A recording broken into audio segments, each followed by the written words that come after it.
Morning, eighth grade. It is Wednesday already. I cannot believe it.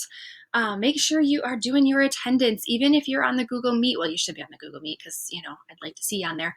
But no matter what, you got to do your attendance every day. So, attendance first. And then today, we are actually going to dive into our final project and put together what we have been working on this week. So, here are our directions on how to do that. We are going sorry, I've got so much information here.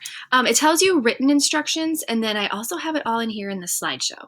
And then I have your rubric here as well, which you will need to download today into Notability. So you should have an art folder in Notability. If you do not, then you need to do that.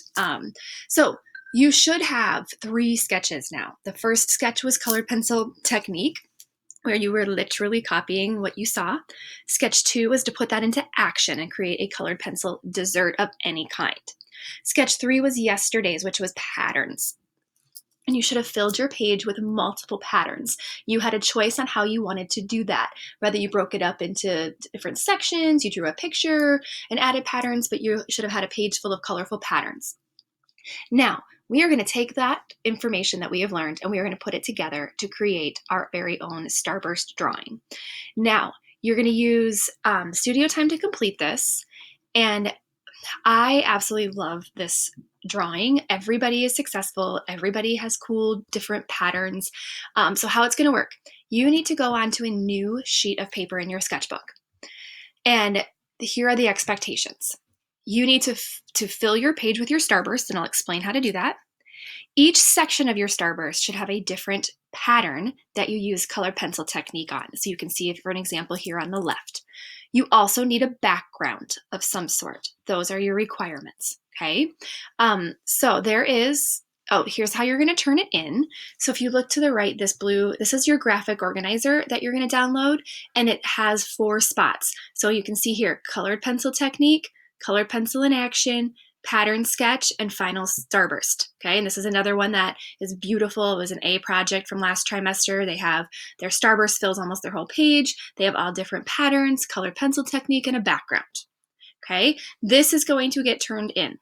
The starburst is worth 25 summative points, and each sketch is worth 5. So this is worth a total of 40 summative points, which is a lot of points.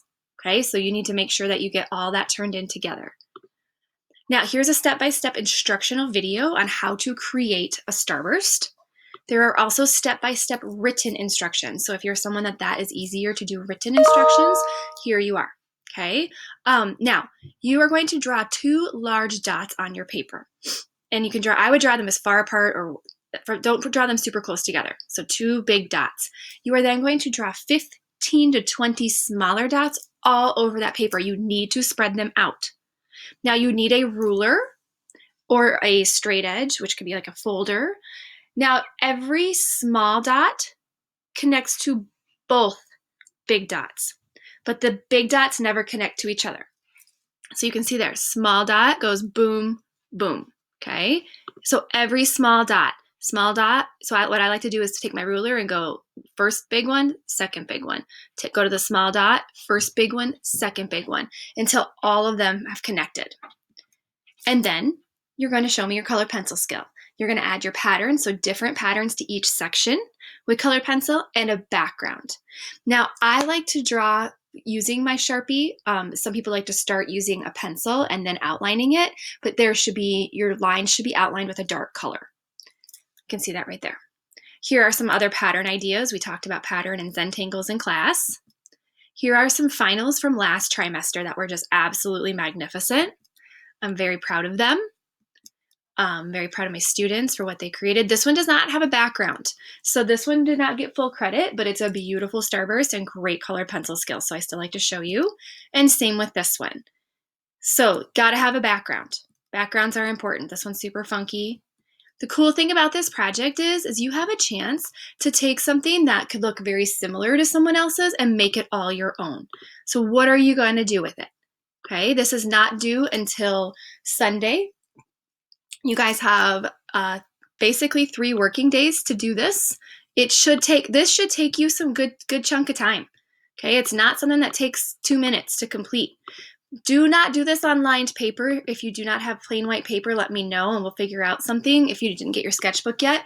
But I'm super pumped to see what y'all are going to get turned in. Remember, this is the rubric. So right here, it's at the bottom of my page, but it'll be at the top of yours, your attachment. This has to be completed and turned in for credit. I will not grade like separate photos. Also, make sure your photographs are well done. It was hard for me to find some good photographs to show you of student work because people are continually drawing or doing their the side view, and I can't stand it. Let me show you what I mean by that. So in the resource folder, there is. It's like I can't see your artwork. It doesn't work. So please don't be lazy. This is the side view right here. I hate this. I can't see your work. Okay, needs to look like this. So you might have to get up and stand up, find some good lighting, move your artwork to a good place. I like to put my artwork on top of a black piece of paper, or like a lot of times in the art room, it's the black countertops, like a dark background. This is kind of a lighter background, but it needs to be straight on. Okay, like I literally should be able to crop it with a cropping tool and be able to, like, it's flat, it's straight on, it's not sideways. Okay, so that's what's up for today. Let me know if you have any questions, and I hope to see you in class.